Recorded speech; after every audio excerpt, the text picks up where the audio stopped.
Deep in the oceans of Middle-earth, there are things older than Sauron, older than Morgoth, possibly older than the world itself. Tolkien mentions them exactly once, in a single cryptic passage, and never explains what they are. When Gandalf falls fighting the Balrog in Moria, he doesn't just die. He falls for days through darkness, chasing the demon down into the deepest foundations of the mountain. And at the bottom, in tunnels so ancient they predate the dwarves, he finds something. Not orcs, not dragons, something nameless, something that even the Balrog avoids. Gandalf says, far, far below the deepest delvings of the dwarves, the world is gnawed by nameless things. Even Sauron knows them not. Think about what that means. Things so old and alien that Sauron, who's been alive since before the sun, day, and moon existed, has never encountered them. Things that live in the dark foundations of the world, gnawing at its roots. This is who the nameless creatures in the oceans and depths of Middle-earth are, and the answer reveals something terrifying about what exists beneath the surface of Tolkien's world. About what Gandalf actually saw. Let's start with what we know from the text. After Gandalf falls from the bridge of Khazad-dûm, he chases the Balrog down into the abyss beneath Moria. He describes this fall to the Fellowship later, and his account is disturbing. He falls through darkness for what feels like an eternity. The Balrog is falling with him, wreathed in fire. They plunge down through ancient tunnels, past the deepest mines the dwarves ever dug, past the foundations of the mountain itself, and at the very bottom, Gandalf says he found water.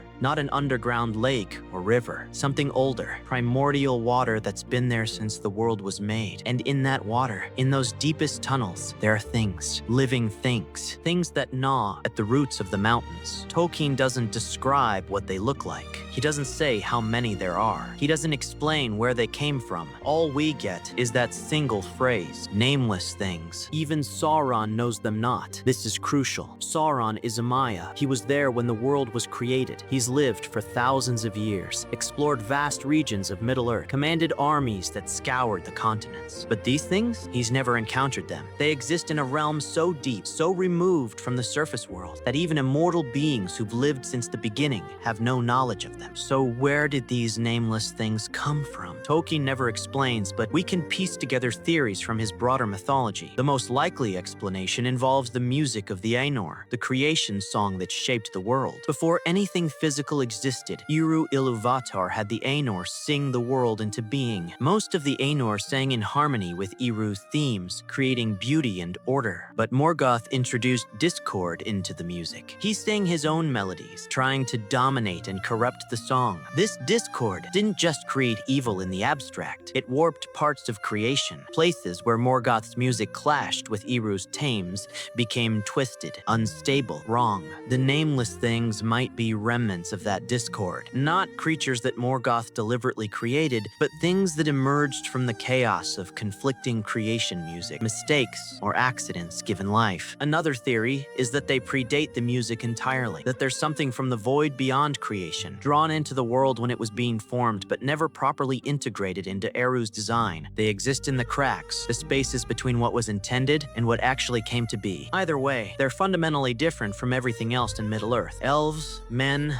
dwarves, even orcs and dragons, all have a place in creation. The nameless things don't. They're anomalies. What they're doing. Gandalf says these things are gnawing at the foundations of the world. What does that mean? The most literal interpretation is that they're eating the rock, the stone, the very structure of the mountains. Not for any purpose we'd understand, but because that's what they do. They consume, they erode, they hollow out the deep places. But there might be a deeper meaning. In Tolkien's mythology, the physical world is held together by the music of the Ainur. The song that created everything continues to resonate through creation, maintaining its structure and order. What if the nameless things are gnawing at that music, breaking down the fundamental harmony that keeps the world stable? This would explain why even Sauron doesn't know about them. They're not part of his concerns. They're not allies or enemies in any war. They're just there, slowly unmaking creation from below, completely indifferent to everything happening on the surface. The dwarves, when they dug too deep, occasionally broke through into spaces where these things lived. This might explain some of the horrors they encountered in their deepest minds. Not dragons or balrogs, which are known threats, but something stranger, something that made them seal off entire sections of their kingdoms and forbid anyone from going deeper. The nameless things don't attack the surface world. They don't have armies or ambition. oceans. They just exist in the dark, gnawing, eroding,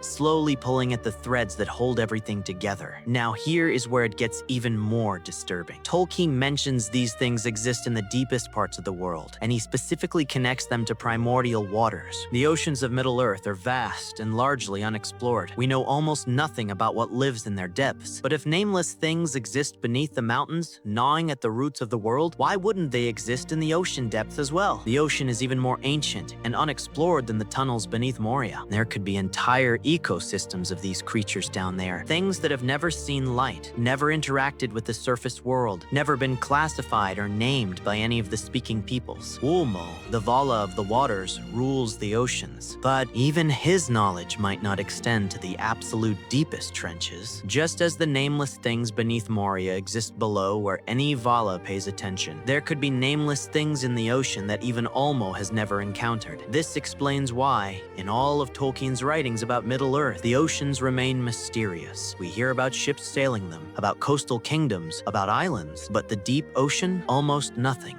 It's a blank space on the map, both literally and in the mythology. And perhaps that's because even Tolkien didn't want to think too hard about what might be down there. Number 5, why they matter. So why do these nameless things matter? They're barely mentioned. They never affect the plot. They don't fight in any wars or threaten any kingdoms. Why include them at all? Because they represent something crucial to Tolkien's vision of Middle-earth. The idea that there are mysteries that will never be solved. Powers and beings that exist completely outside the grand narrative of good versus evil. The entire Lord of the Rings is about the struggle against Sauron. It's about heroes fighting darkness, about the fate of the world hanging in the balance. But the nameless things don't care about any of that. They existed before Sauron. They'll exist after he's gone. They're gnawing at the foundations of the world regardless of who wins the war. This puts everything in perspective. All the battles, all the kingdoms rising and falling, all the great deeds of heroes. It's all happening on the surface. Beneath it, in the deep dark places, there are things that make all of that irrelevant. Things that can't be fought or reasoned with or even understood. The nameless things also represent the limits of knowledge. Gandalf is one of the wisest beings in Middle-earth. He's a Maya, thousands of years old, sent by the Valar themselves. And even he can only say that these things exist and that he doesn't know what they are. Some mysteries remain mysteries. Some things cannot be known, categorized, or explained. And that's terrifying, but also profound. It means the world is deeper and stranger than any map or history can capture. The nameless creatures in the oceans and depths of Middle-earth are Tolkien's reminder that there is always something beyond our understanding. We can chart the coastlines, map the kingdoms, chronicle the wars, but we can't explore the deepest trenches of the ocean or the oldest tunnels beneath the mountains. Down there, things exist that predate our categories and concepts, things that gnaw at the foundations of reality itself, completely indifferent to the concerns of elves, men, or dark lords. They don't have names because no one has ever survived long enough in their realm to name them. They don't serve Sauron or oppose him because they exist in a completely different context. They're not evil or good. They're just there. Ancient, alien, unknowable. And that's more terrifying than any dragon or demon Tolkien could have described in detail.